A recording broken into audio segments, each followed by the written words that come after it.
Hello, my name is Ines Lozano and I'm a teacher and researcher at the Department of Applied Linguistics at the Design School of Universidad Politécnica de Valencia.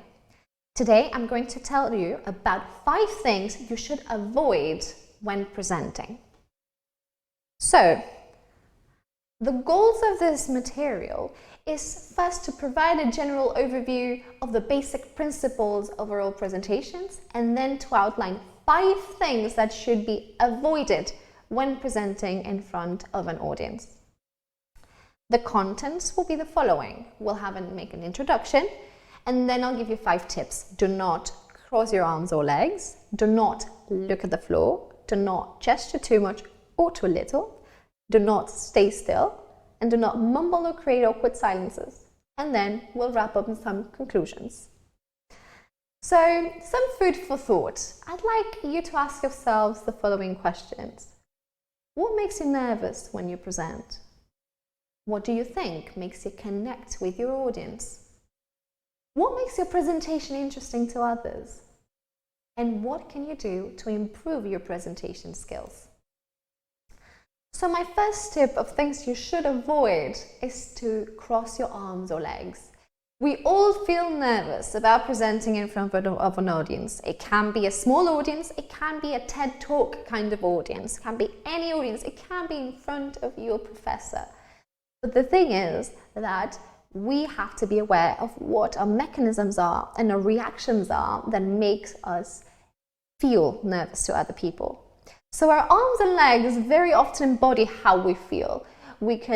People do this, cross their arms, or just do weird things with their hands when they're presenting. However, a relaxed presenter would rather have arms down, perhaps hands up, gestures that are in this side of the torso. So relaxed presenters and tense presenters differ so much. You need to embody a relaxed presenter rather than a tense presenter. A cross position conveys defensiveness, while a relaxed position conveys sympathy. Second thing, you should not look at the floor. Eye contact is key to establishing connection with your audience. If you're nervous, for example, instead of looking at the floor, you may look at a point at the end of the room. Looking down conveys insecurity and lack of confidence. When we don't know what to do, we keep looking down. However, facing the audience connects you in a secure and confident way. Connecting visually with the members of your audience will increase their attention span and their interest in your presentation. Third thing, do not gesture too much or too little. Gestures can be your best ally and your worst enemy. They may both help and hinder understanding. So when you're presenting, make sure that your gestures either narrate or illustrate and don't simply distract the audience. Because gestures should be wide enough for the audience to see, but narrow enough so that they don't direct the audience's attention towards the wrong point. It is all about striking a balance. The fourth tip is to not stay still.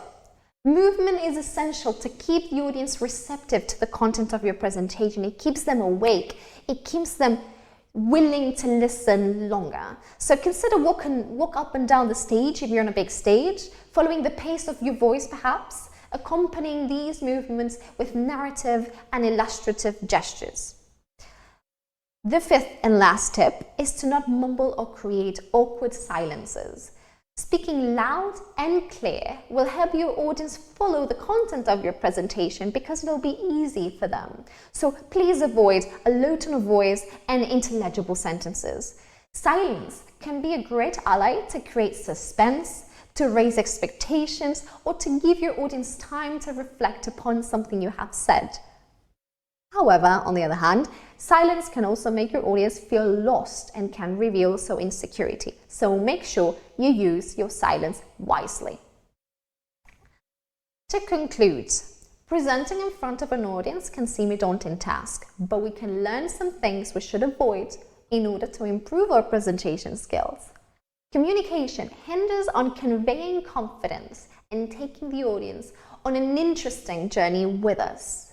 Overall, open gestures, a relaxed body posture, and ongoing verbal and non-verbal communication will result in a successful presentation. However, on the other hand, crossed hands, legs, awkward silences, misused gestures, unnecessary stillness, and a lost stare will have the opposite effect. Thank you.